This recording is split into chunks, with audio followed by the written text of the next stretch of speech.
आज के इस वीडियो में हम आपको शलजम यानी टर्निप की काश्त के बारे में मुकम्मल गाइड करेंगे कि शलजम को किस टाइम पे, किस मौसम में और किस ज़मीन में काश्त किया जाए। बिस्मिल्लाहिर्रहमानिर्रहीम। अस्सलाम वालेकुम। उम्मीद है आप लोग खैरियत से होंगे। आज हम आपको शलजम के काश्त के बारे में मुकम्मल गाइड कर रहे हैं। शलजम को कैसे और किस ज़मीन में काश्त किया जाए। सबसे पहले शलजम के लिए अच्छी क्वालिटी की ज़मीन होनी चाहिए। ज़मीन की पीएच लेवल 6 से 7 होनी चाहिए और कलराठी ज़मीन ज़्यादा नहीं हो।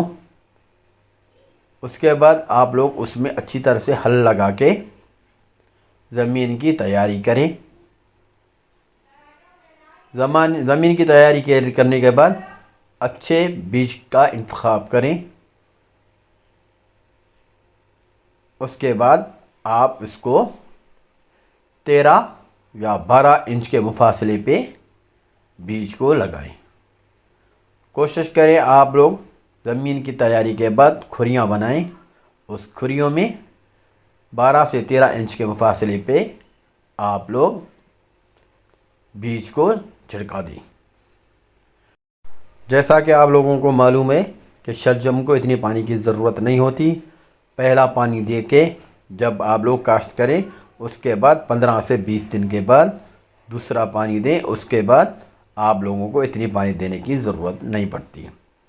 और इसमें नाइट्रोजनी खाद और फास्फोरसी खाद इस्तेमाल करें।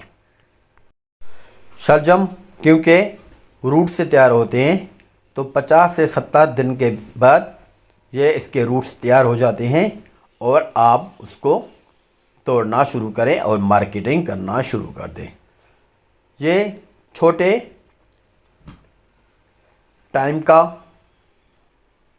फसल है। आप लोग 70 से 60 दिन में आप उसकी कटाई करके उसके बाद आप लोग उसी ज़मीन में गंदम भी काश्त कर सकते हैं। ये थी शलजम के काश्त पे मुकम्मल वीडियो।